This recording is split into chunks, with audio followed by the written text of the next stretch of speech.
Hello students, मैं teacher are के सिंह आपका ओमेगा प्रो क्लासेस में स्वागत है। तो आज जो है हम लोग डिटर्मिनेंट को आगे बढ़ा रहे हैं। ये आपके रैंकर्स के लिए बेसिक कॉन्सेप्ट है, थ्योरी है। थ्योरी पूरा डिटेल में जा रहा है ना। तो पिछले क्लास में हम लोग minor, cofactor, diagonals of determinant, expansion of determinant, determinant क्या होता है, डिटर्मिनेंट के एलिमेंट को कैसे हम लोग रिप्रेजेंट करते हैं, ये सब हम लोग पढ़े थे। तो आज जो है आगे इसको जारी करते हुए, आगे कंटिन्यू करते हुए आज जो है हम लोग प्रॉपर्टीज ऑफ डिटर्मिनेंट के बारे में पढ़ेंगे। तो प्रॉपर्टीज ऑफ डिटर्मिनेंट क्या होता है उसके बारे में हम लोग स्टडी करेंगे, क्योंकि डिटर्मिनेंट जो बनाते हैं हम लोग क्वेश्चंस, उसका कोई फॉर्मूला नहीं होता है, ओनली प्रॉपर्टीज से ही डिटर्मिनेंट बनता है ना। प्रॉपर्टीज का ही यूज करके बनता है। तो चलिए आज का पहला जो प्रॉपर्टीज है, पहला प्रॉपर्टी देखिए क्या है कि the value of determinant doesn't change if corresponding row change into corresponding column. कहने का मतलब ये है कि रो को कॉलम बना देंगे, कॉलम को रो बना देंगे, डिटर्मिनेंट में किसी प्रकार का चेंजिंग नहीं होगा। कोरोस्पोंडिंग वर्ड मतलब हुआ पहला रो को पहला कॉलम बनाएंगे, दूसरा रो को दूसरा कॉलम बनाएंगे, तीसरा रो को तीसरा कॉलम बनाएंगे। डिटर्मिनेंट का वैल्यू अनअल्टर्ड रहेगा, किसी प्रकार का चेंजिंग नहीं होगा। जैसे देखिए यहां पर क्या है कि आपका प्रॉपर्टी देखिए यहां पर क्या है कि मान ले कि A1 A2 A3, अब B1 B2 B3 C1 C2 C3 है। अब क्या है कि फर्स्ट रो को फर्स्ट कॉलम बना देते हैं, हाँ, सेकंड रो को सेकंड कॉलम बना देते हैं, यानी रो को कॉलम में चेंज कर देते हैं। तो क्या होगा A1 B1 C1 A2 A2 A2 यहां पर होगा A2 B2 C2 और A3 B3 और C3। क्या हुआ कि पहला रो पहला कॉलम हो गया, दूसरा रो दूसरा कॉलम हो गया, तीसरा रो तीसरा कॉलम हो गया। तो डिटर्मिनेंट के वैल्यू में किसी तरह का चेंजिंग नहीं होगा। इस तरह के डिटर्मिनेंट को अगर हम डेल्टा डैश से डिनोट करें तो क्या होगा, delta equal to delta dash हो जाएगा। तो डिटर्मिनेंट के वैल्यू में किसी प्रकार का चेंजिंग नहीं होता, यह प्रॉपर्टी है। जरूरत पड़ने पर हमको रो को कॉलम में बना सकते हैं, कॉलम को रो बना सकते हैं। तो चलिए हम लोग अब आगे प्रॉपर्टीज पढ़ते हैं। प्रॉपर्टी नंबर 2 है ना। तो प्रॉपर्टी नंबर 2 क्या है देखते हैं। प्रॉपर्टी नंबर 2 कहता है कि अगर कोई दो रो और दो कॉलम को आप इंटरचेंज करते हैं, चेंज और इंटरचेंज में अंतर है। चेंज में क्या है कि रो कॉलम हो जाएगा, कॉलम रो हो जाएगा, लेकिन इंटरचेंज में है कि कॉलम कॉलम ही रहेगा, रो रो ही रहेगा। केवल ये होगा कि फर्स्ट कॉलम सेकंड कॉलम पे चला जाएगा या फर्स्ट रो सेकंड रो पे चला जाएगा। एक बार चेंज होगा तो माइनस होगा, दो बार चेंज होगा तो फिर प्लस हो जाएगा, न्यूट्रलाइज हो जाएगा। तो चलिए यहां पर क्या है कि इसको समझना है कि साइन चेंज हो जाएगा। कहने वाले देखिए A1 है और ये A2 है और ये A3 है, ठीक है। ये आपका B1 है, ये B2 है, ये B3 है, ये C1 है, C2 है, C3 है। अब क्या करते हैं देखिए, ये जो ऑपरेशन है ये मैथमेटिकल ऑपरेशन है न कि हॉस्पिटल वाला ऑपरेशन है। C1 कहाँ जाएगा C2 पर, C2 कहाँ आएगा C1 पर आएगा। ये C1 जो है आपका कॉलम को डिनोट कर रहा है, C2 दूसरे कॉलम को डिनोट कर रहा है। R1 R2 capital letter use करेंगे। ये जो C1 C2 है ये बड़ा C है, इसमें एलिमेंट जो है वो छोटा है। तो यहाँ पर जो है इस तरह का अगर हम लोग चेंजिंग करते हैं, इस तरह का ऑपरेशन करते हैं और डेल्टा डैश से डिनोट करते हैं, तो देखिए यहाँ पर C1 गया C2 पर, ये B1 हो गया, ये B2 हो गया, ये B3 हो गया। कॉलम 2 कॉलम 1 पे चलाया, फर्स्ट कॉलम में चला गया A1 A2 A3 और C1 C2 और ये C3। तो यहाँ पर साइन चेंज हो जाएगा, साइन क्या होगा, चेंज होगा। प्लस है तो क्या है यहाँ पर देखिए ये माइनस हो जाएगा, क्या होगा, माइनस हो जाएगा। ठीक है, तो कहने का मतलब यह है कि रो से रो में अगर इंटरचेंज करते हैं, कॉलम से कॉलम में इंटरचेंज करते हैं, तो साइन उसका चेंज कर जाएगा। क्या कर जाएगा, चेंज कर जाएगा। यानी इसका वैल्यू डिटर्मिनेंट को सॉल्व करते हैं, मान लीजिए कि प्लस एक्स आया, अगर आप कॉलम को इंटरचेंज करके वैल्यू निकालते हैं तो माइनस एक्स हो जाएगा। अगर इसको सॉल्व करते हैं, अगर माइनस 10 आया, इंटरचेंज करके निकालेंगे तो प्लस 10 हो जाएगा। यानी साइन चेंज हो जाएगा, प्लस होगा तो माइनस होगा, माइनस होगा तो प्लस होगा। ठीक है, तो चलिए ये आपका डिटर्मिनेंट का सेकंड प्रॉपर्टीज था। और डिटर्मिनेंट को क्वेश्चंस बनाने के लिए प्रॉपर्टीज ही मेन चीज है, यही आपका फॉर्मूला है ना। तो चलिए अब हम लोग नेक्स्ट प्रॉपर्टीज पढ़ते हैं। नेक्स्ट प्रॉपर्टीज क्या है कि किसी भी डिटर्मिनेंट का कोई दो रो और दो कॉलम का एलिमेंट्स अगर आइडेंटिकल हो, आइडेंटिकल मतलब सेम हो, क्या हो, सेम हो, तो उसका वैल्यू क्या होगा, वैनिश कर जाएगा, जीरो हो जाएगा। यानी the value of determinant will be zero if elements of any two row और कॉलम्स आर आइडेंटिकल। आइडेंटिकल मतलब सेम होना चाहिए। ठीक है, तो कहने का मतलब ये है कि इसको हम देखिए यहां पर जैसे डिटर्मिनेंट है, फॉर एग्जांपल में ये ए बी सी है, ये आपका ए बी सी है, और ये मान लीजिए कुछ ले लीजिए एक्स वाई जेड ले लेते हैं। अब यहां पर देखिए first column second column identical है, उसका वैल्यू जीरो होगा। इस तरह से आप रो वाइज भी होता है, जैसे कि मान लें कि ए बी सी है, हाँ एक्स वाई जेड है, और ये ए बी सी है। कोई दो रो दो कॉलम, ऐसा नहीं कि दो लगातार, एनी टू रो और any columns, two any row और कॉलम्स का एलिमेंट अगर आइडेंटिकल है तो उसका वैल्यू क्या होगा, वैनिश कर जाएगा। वैनिश मतलब जीरो हो जाएगा। ठीक है, तो चलिए ये आपका जीरो हो गया। ये प्रॉपर्टी कहता है अगर डिटर्मिनेंट में कहीं जीरो प्रूफ करने के लिए आएगा तो हम लोग कोशिश करेंगे कि दो रो दो कॉलम्स का एलिमेंट्स को आइडेंटिकल है कि नहीं है, या आइडेंटिकल करने का कोशिश करेंगे। तो चलिए प्रॉपर्टी नंबर 3 हो गया। अब आइए प्रॉपर्टी नंबर 4। प्रॉपर्टी नंबर 4 ये कहता है कि if each element of any row और column consist of sum of two or more elements, then the determinant can be expressed as sum of two or more determinants। तो इसका देखिए example क्या है, हाँ देखिए यहां पर एग्जाम्पल लेते हैं। डेल्टा है, A1 है, अल्फा है, A2 है, बीटा है, A3 है, गामा है, और ये B1 है, B2 है, B3 है, C1 है, C2 है, C3 है। आप यहां पर क्या ऑब्जर्व कर रहे हैं, है ना, क्या देख रहे हैं कि फर्स्ट कॉलम का प्रत्येक एलिमेंट, ईच एलिमेंट दो टर्म से कनेक्टेड है, प्लस या माइनस हो सकता है।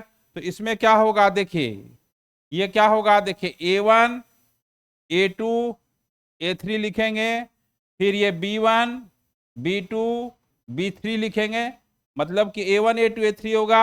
ये और ये आपका C1 C2 C3 प्लस, अब क्या होगा, इसका जो दूसरा एलिमेंट है अल्फा बीटा गामा, उसको पहले लिखेंगे, ये सेकेंड एलिमेंट का पहला कॉलम हो जाएगा।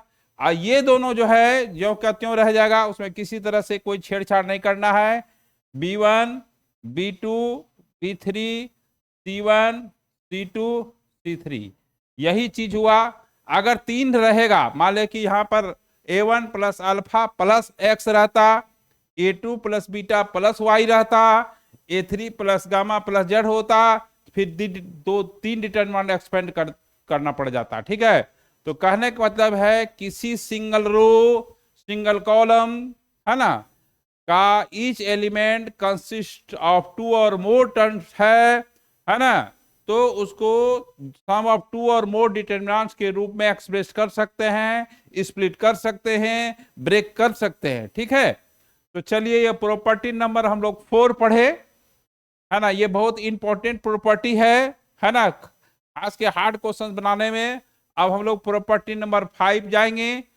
अब प्रॉपर्टी नंबर 5 क्या है कि इफ ईच एलिमेंट कोई भी एलिमेंट, हाँ each element of any row, कोई भी रो और कोई भी column is multiplied by non zero constant, non zero constant और जीरो नहीं है ना, जीरो के अलावा कोई नॉन जीरो कांस्टेंट है, then the whole determinant is multiplied by that constant के, यानी उस कांस्टेंट से क्या होगा, मल्टीप्लाइड हो जाएगा।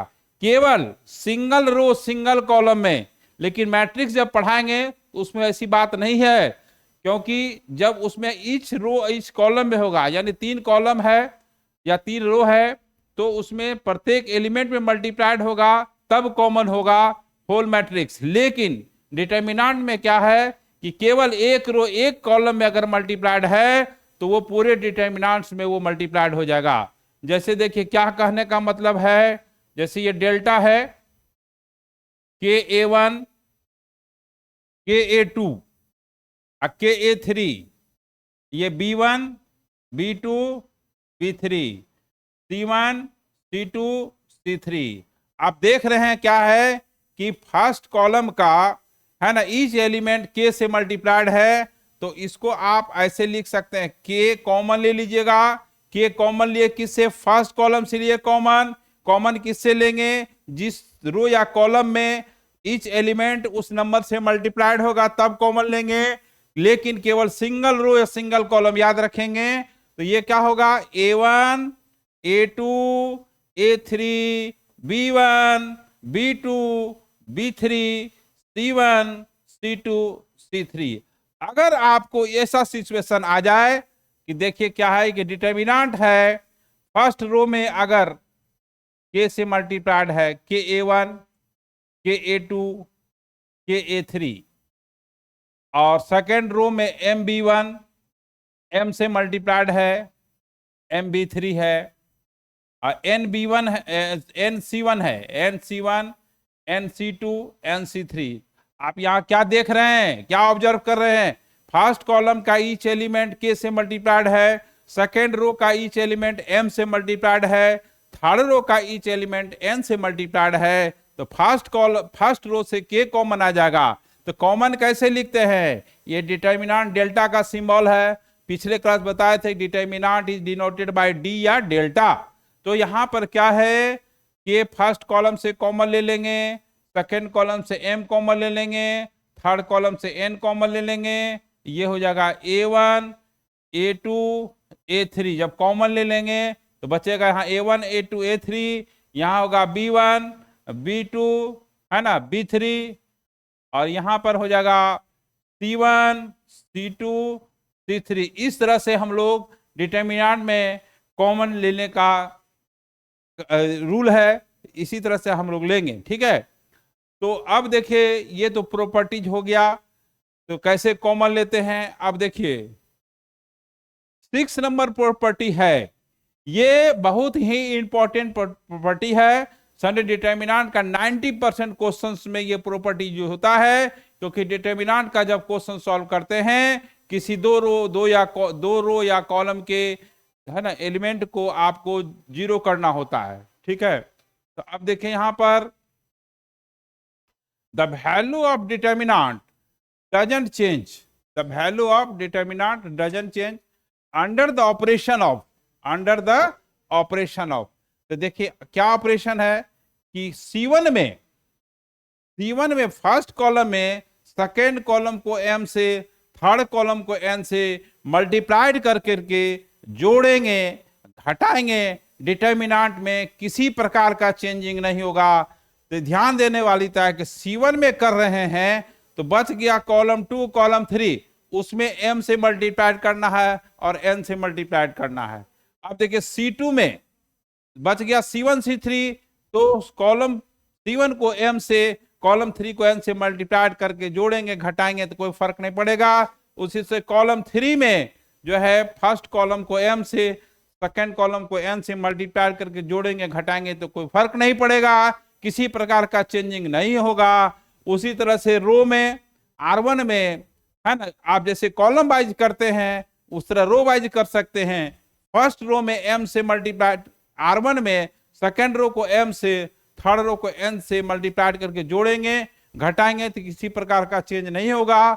R2 बच गया R1 और R3, तो R2 में फर्स्ट रो को M से, थर्ड रो को N से मल्टीप्लाई करके जोड़ेंगे, घटाएंगे तो किसी प्रकार का चेंजिंग नहीं होगा। उसी तरह से R3 में, तो R3 बच गया R1 और R2। ध्यान देना है, जिसमें जोड़ना है उसमें मल्टीप्लाई नहीं करना है। R3 में है जोड़ना है, सेकंड रो फर्स्ट रो को M से, थर्ड रो को N से जोड़ेंगे, घटाएंगे तो डिटर्मिनेंट का वैल्यू में किसी प्रकार का चेंजिंग नहीं होता है। ये समझिए किंग प्रॉपर्टी है। किंग प्रॉपर्टी मतलब लगभग इसमें प्राय क्वेश्चंस में इसी प्रॉपर्टी का यूज होता है। और ये प्रॉपर्टी जो बच्चे को समझ में आ गया, डिटर्मिनेंट का कोई भी क्वेश्चंस बना सकता है। और यही प्रॉपर्टी को ध्यान से बच्चा नहीं पढ़ता है, ना प्रैक्टिस करता है, ना यूज होता है, तो समझ में नहीं आता कि डिटर्मिनेंट का क्वेश्चन कैसे बनेगा, कैसे प्रूव होगा। ये सबसे इंपॉर्टेंट किंग प्रॉपर्टी है। ये क्या है? किंग प्रॉपर्टी है। इसमें आपको जाना ही पड़ेगा किसी भी क्वेश्चंस को सॉल्व करने में, प्रूव दैट करने में, है ना, इसका यूज काफी होता है। तो चलिए ये डिटर्मिनेंट समझिए कि आपका मोस्ट इंपॉर्टेंट प्रॉपर्टी है। इस पे हम जो है ट्रिपल स्टार दे देते हैं। ट्रिपल स्टार क्या, फिफ्थ स्टार भी दे सकते हैं, है ना। तो चलिए यहां पर क्या है, हम लोग 6 प्रॉपर्टी पढ़े, तो ये जो 6 प्रॉपर्टी है ये केवल बोर्ड लेवल तक के लिए है, लिमिट है।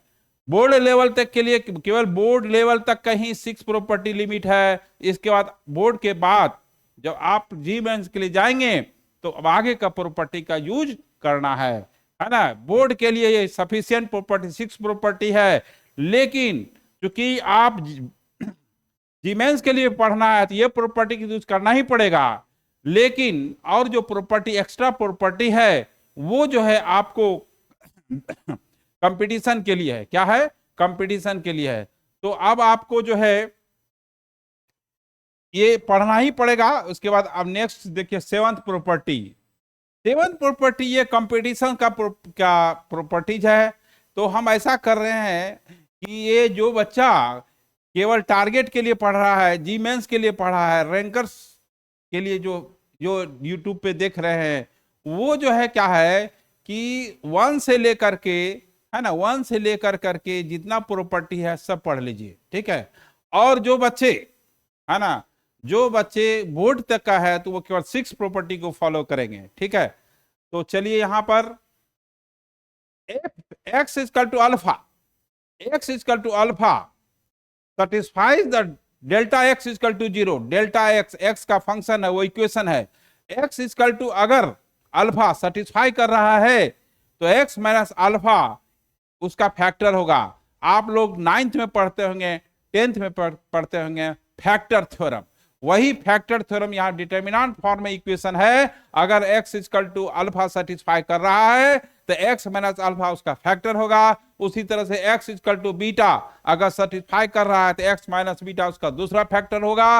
अगर x equal to gamma satisfy कर रहा है तो x माइनस गामा उसका तीसरा फैक्टर होगा। जो वहां 9th 10th में चीज था वो पोलिनोमियल में था, वही चीज यहाँ डिटर्मिनेंट है। इसी को कहा जाता है factor theorem. If x equal to alpha satisfies the equation, जो हम लोग पढ़ते थे, then x minus alpha is the factor of polynomial equation। उसी तरह से डिटर्मिनेंट में अगर x इक्वल टू अल्फा रखने के बाद उस डिटर्मिनेंट का वैल्यू 0 हो जाएगा तो वो उसका फैक्टर हो जाएगा। इसी का नाम जो है आपका क्या है? Factor theorem. फैक्टर थ्योरम, घबराना नहीं है ना, बहुत मस्त वाला चीज है फैक्टर थ्योरम, ठीक है। जब डिटर्मिनेंट का इक्वेशन को सॉल्व करने के लिए आएगा तो देखेंगे ट्रिग्नोमेट्रिक जो डिटर्मिनेंट का इक्वेशन है, x इक्वल टू 2 पुट करते हैं तो x माइनस 2 उसका फैक्टर होगा। x इक्वल टू अगर 1 पुट करते हैं तो x माइनस 1 फैक्टर होगा। अगर x equal to minus 3 put करते हैं तो x प्लस 3 उसका फैक्टर होगा। इसी का नाम है फैक्टर थ्योरम। तो चलिए अब जो है हम लोग नेक्स्ट प्रॉपर्टी पढ़ते हैं। नेक्स्ट प्रॉपर्टी क्या है? देखिए, if all elements of any row और कॉलम आर 0, यदि डिटर्मिनेंट का किसी एक रो या एक कॉलम का ऑल एलिमेंट्स 0 है तो उस डिटर्मिनेंट का वैल्यू हमेशा 0 होगा, क्योंकि 0 से एक्सपेंड करेंगे, 0 से मल्टीप्लाइड होगा कोई माइनर के साथ या कोफैक्टर के साथ उसका वैल्यू 0 हो जाएगा। तो डिटर्मिनेंट का वैल्यू 0 होगा कब? जब किसी एक रो एक कॉलम का ऑल एलिमेंट्स कम से कम ऑल एलिमेंट्स 0 होगा, उसका वैल्यू क्या होगा? 0 होगा। ये आपका 8वां नंबर प्रॉपर्टी है। अब देखिए 9वां नंबर क्या प्रॉपर्टी है? Differentiation of determinant. Differentiation of determinant. तो देखिए डेल्टा एक्स एक डिटर्मिनेंट है, ये एक्स की फंक्शन है, क्योंकि जब डिफरेंशिएट करेंगे तो वेरिएबल होना चाहिए। तो डेल्टा एक्स एक एक्स का फंक्शन है। अब इसको डिटर्मिनेंट को डिफरेंशिएट करना है, यानी डेल्टा एक्स को एक्स के रिस्पेक्ट में करना है। इसको डेल्टा डैश एक्स भी लिखते हैं। इसमें क्या होता है? सबसे पहले देखिए रूल क्या है। रूल ये है कि पहला कॉलम को डिफरेंशिएट करेंगे। तो पहला कॉलम को डिफरेंशिएट करेंगे, कोई भी फंक्शन है एफ एक्स, जैसे साइन एक्स रहेगा तो कॉस एक्स हो जाएगा, कॉस एक्स होगा तो माइनस साइन एक्स हो जाएगा, ई का पावर एक्स का ई का पावर एक्स ही होता है, लॉग एक्स रहेगा तो 1/x होगा, एक्स स्क्वायर होगा तो 2x होगा। तो देखिए पहले कॉलम को डिफरेंशिएट करना है, पहले कॉलम को डिफरेंशिएट कर दिए और दूसरे कांस्टेंट को कुछ नहीं करना है, ज्यों का त्यों छोड़ देना है। ठीक है, जैसे आप चलते हैं जमीन पर तो क्या करते हैं? पहला पैर जो है स्थिर रहता है, दूसरा पैर चलता है ना। ऐसा नहीं कि दोनों पैर को एक ही बार उठा देते हैं। तो पहला क्या होता है? तो मेढक ऐसा हो जाएगा ना, दोनों पैर से जो कूदता है। तो इसमें क्या है कि एक कॉलम को डिफरेंशिएट कीजिए, दोनों कॉलम को स्थिर रखिए। ठीक है, फिर आपको क्या करना है? देखिए फिर आपको करना क्या है कि दूसरा कॉलम को डिफरेंशिएट करना है और पहला और तीसरा को छोड़ देना है। तो ये अल्फा डैश एक्स हो गया, बीटा डैश एक्स हो गया, गामा डैश एक्स हो गया, फिर यहाँ एच डैश एक्स हो गया, हाँ फाइव डैश एक्स हो गया। सॉरी, ये इसमें इसको डिफरेंशिएट नहीं करना, अभी इसको ऐसे ही छोड़ देना है। देखिए यहाँ पर ये जो है आपका एच एक्स, आई एक्स और साई एक्स यू छोड़ देना है। ये ऐसा ही रूल है। अब रूल है तो रूल के अनुसार चलना है ना। तो अगर रोड पर चलना है तो बाएं चलना, ये रूल है। अब कोई कहेगा कि अब रूल नहीं फॉलो करेंगे तो क्या होगा? उसका एक्सीडेंट हो जाएगा। तो अब रूल का फॉलो नहीं कीजिएगा तो आपका मैथ जो है गलत हो जाएगा। सीधी सी बात है कि रूल को फॉलो कीजिए, है ना। तो जीवन में आगे बढ़ना है तो रूल को फॉलो करते हुए बढ़ना है। तो आइए, तो यहाँ एच एक्स हो गया, अब ये अल्फा एक्स हो गया, बीटा एक्स हो गया और ये गामा एक्स हो गया। और यहाँ तीसरा को डिफरेंशिएट के H dash x, I dash x और साई डैश एक्स हो गया। ठीक है, तो कहने का मतलब ये है कि पहला कॉलम को डिफरेंशिएट कीजिएगा तो दूसरा तीसरा कॉलम आपका कांस्टेंट रहना चाहिए। जब पहला डिफरेंशिएट कर दीजिए, अब बारी बारी से करना है, फिर दूसरा कॉलम करना है, फिर तीसरा कॉलम दूसरा कीजिएगा तो फर्स्ट कॉलम थर्ड कॉलम क्या होगा? कांस्टेंट ट्रीट करना है। थर्ड में क्या होगा? थर्ड कॉलम को डिफरेंशिएट करेंगे तो पहला और दूसरा कॉलम फिक्स रहेगा, ठीक है ना, कांस्टेंट रहेगा। इस तरह से डिफरेंशिएशन ऑफ डिटर्मिनेंट हो गया। अब चलिए अब हम लोग इंटीग्रेशन करते हैं। अब देखिए इंटीग्रेशन कैसे करते हैं कि अल्फा एक्स, मान कि ये है, ये एक्स का फंक्शन है, फर्स्ट रो जो है एक्स का फंक्शन है, ये सब कांस्टेंट है। तो अगर एक ही रो या एक ही कॉलम में अगर एक्स का फंक्शन है तो बहुत आसान है, इसको आपको इंटीग्रेट कर देना है। क्या कर देना है? इंटीग्रेट कर देना है। जिसमें कांस्टेंट है उसको छोड़ देना है, फर्स्ट रो में एक्स का फंक्शन है तो उसको इंटीग्रेट कर देना है। जैसे देखिए ये फंक्शन है, इसको इंटीग्रेट किए इंटीग्रेट किए इंटीग्रेट किए। इस पे एक एग्जांपल ले लेते हैं, अच्छा रहेगा, है ना, आपको समझने में आसानी होगी। तो देखिए यहाँ पर क्या है, जैसे अल्फा ये सॉरी डेल्टा एक्स है, यहाँ आपका साइन एक्स है, यहाँ एक्स स्क्वायर है, यहाँ लॉग एक्स है, यहाँ मान लिया कि 3 है, 4 है, 5 है, 10 है, 9 है, -6 है। अब आपको कहेगा कि ये delta dash x D x, क्योंकि वेरिएबल क्या है, एक्स है, तो एक्स के रिस्पेक्ट में इंटीग्रेट होगा। तो यहाँ पर क्या होगा, साइन एक्स को कॉस एक्स कर देंगे, एक्स स्क्वायर का डिफ्रेंसिएशन, सॉरी हाँ एक मिनट, इंटीग्रेशन करना है ना, तो रुकिए, डिफ्रेंसिएशन तो हो गया है ना। तो यहाँ पर इसको इंटीग्रेट जब करना है तो देखिए यहाँ इंटीग्रेशन का साइन लगाइएगा, और ये एक्स स्क्वायर का इंटीग्रेशन लगाइएगा, और ये log x D x integration लगाइएगा, और 3, 4, 5 को छोड़ देना है, 3, 4, 5 को छोड़ देना है, कांस्टेंट को किसी तरह से छेड़छाड़ नहीं करना है। तो अब देखिए इसको साइन एक्स का इंटीग्रेशन क्या होता है, बोलिए, माइनस कॉस एक्स होता है, ठीक है। और एक्स स्क्वायर का क्या होगा, x³/3 हो जाएगा।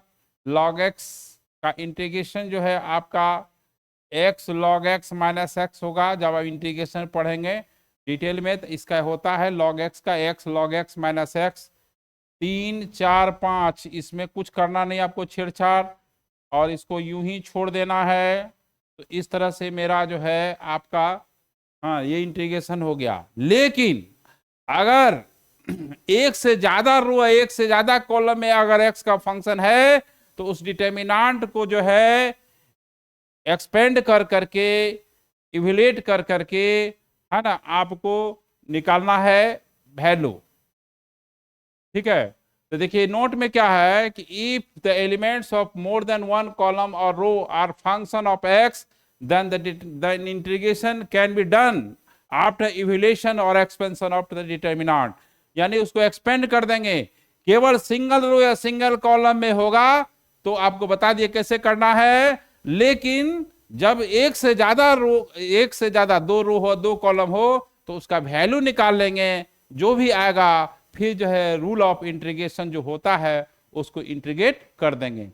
तो चलिए ये आपका इंटीग्रेशन पढ़ा दिए, डिफरेंस पढ़ा दिए। ये रैंकर्स के लिए था, 6 प्रॉपर्टी तक केवल जो है आपका केवल बोर्ड के लिए था। 6 के बाद जो भी प्रॉपर्टी है, क्योंकि वो डिफरेंशिएशन इंटीग्रेशन बोर्ड में नहीं आएगा, आपको रैंकर्स बैच के लिए ये सब चीजें है, तो आपको पहले ही बता दिए हैं। दूसरा देखिए क्या है कि यदि प्रिंसिपल डायगोनल के एबव और बिलो अगर ऑल एलिमेंट्स जीरो है, ऑल एलिमेंट्स जीरो है, लेकिन प्रिंसिपल डायगोनल्स का कोई भी एलिमेंट जीरो नहीं होना चाहिए। ध्यान दीजिएगा, प्रिंसिपल डायगोनल्स के एबव और बिलो ऑल एलिमेंट्स होना चाहिए जीरो, और जो है प्रिंसिपल डायगोनल्स का कोई भी एक एलिमेंट जीरो नहीं होना चाहिए। तो उस डिटर्मिनेंट का जो वैल्यू होता है प्रिंसिपल डायगोनल पर जो एलिमेंट होता है उसके प्रोडक्ट के बराबर होता है। जैसे देखिए यहां पर क्या है, ABC ये प्रिंसिपल डायगोनल है, ये जीरो हो गया, यहाँ XYZ है मान लिया जाए, ठीक है। तो ये प्रिंसिपल डायगोनल ये हुआ, ठीक है। इसके बिलो ऑल एलिमेंट्स क्या है, जीरो है, तो इसका वैल्यू क्या हो जाएगा, प्रिंसिपल डायगोनल्स का कॉल एलिमेंट है ABC है, तो ये ABC हो जाएगा। अब देखिए, अब मान लिया जाए कि ये डिटर्मिनेंट है और ABC एलिमेंट है। अब प्रिंसिपल डायगोनल के एबव, प्रिंसिपल डायगोनल के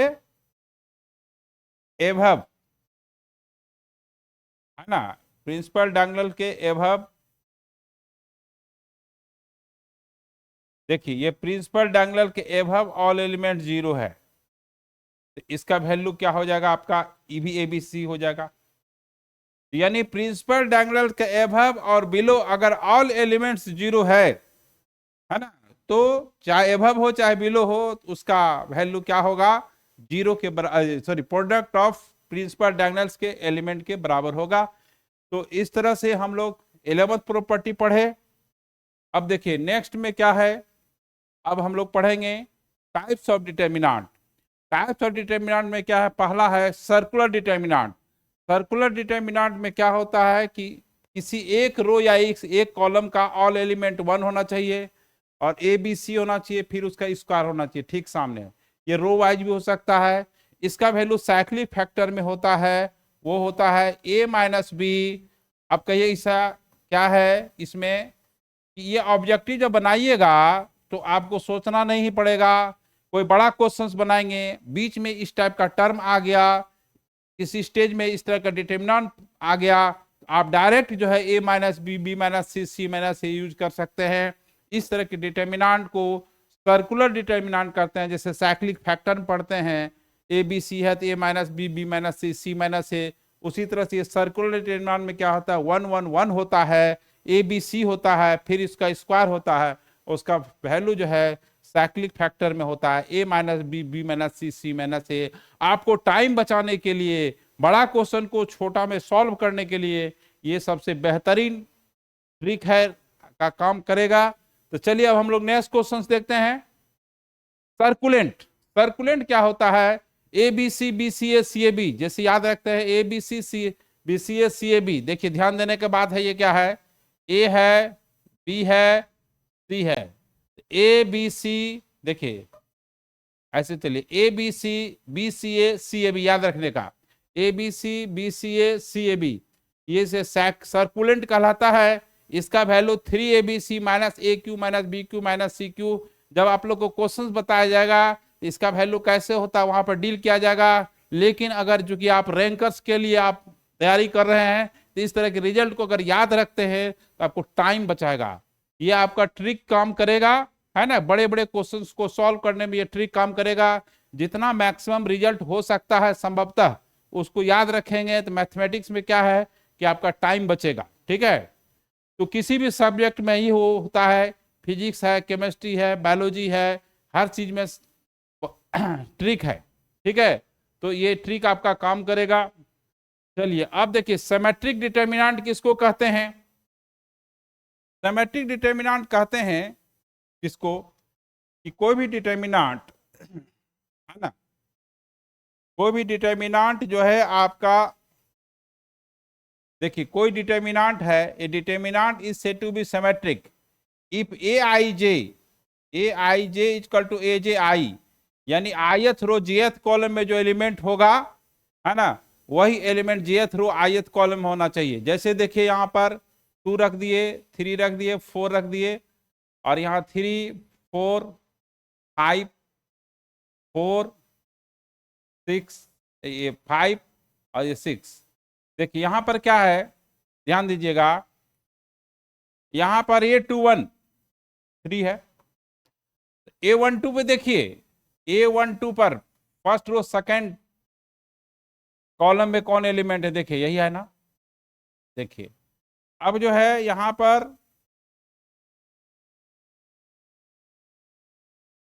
देखिए, यहां पर A31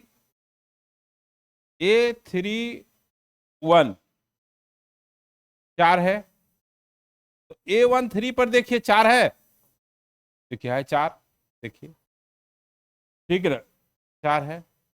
अब देखिए यहां पर क्या है, A32 तीसरा रो दूसरा कॉलम है, तीसरा रो दूसरा, तीसरा रो हुआ first second third row, second row first row, first column second column third column, इसे बता दिए हैं, है ना। थर्ड रो सेकंड कॉलम में 5 है, तो A23 पे भी 5 आना चाहिए, देखिए 5 है। कहने का मतलब ये है कि आप ऐसे समझिए कि ये आपका प्लेन मिरर है, और देखिए प्लेन मिरर पर इक्वल डिस्टेंस पर जानते हैं कि सेम इमेज बनता है, देखिए 3 3, ऐसे देखिए इस तरह के डिटर्मिनेंट को सिमेट्रिक डिटर्मिनेंट कहते हैं। यानी determinant is said to be symmetric, इसका डेफिनेशन लिख दिए है। A determinant is said to be symmetric determinant if Aij is equal to Aj for all I and j. It means ith row jth column पे जो element होगा वही jth रो ith column पर होगा। अब चलिए आइए आगे हम लोग बढ़ते हैं। क्या है skew symmetric determinant. Skew symmetric determinant क्या कहता है कि यदि प्रिंसिपल डायगोनल्स का ऑल एलिमेंट 0 होना चाहिए। सबसे पहले क्या है, प्रिंसिपल डायगोनल्स का ऑल एलिमेंट 0 होना चाहिए, और equal to minus A J आई होना चाहिए, यानी आयत रो जेथ कॉलम पे एलिमेंट जो होगा वही जेथ रो आयत कॉलम पे होना चाहिए।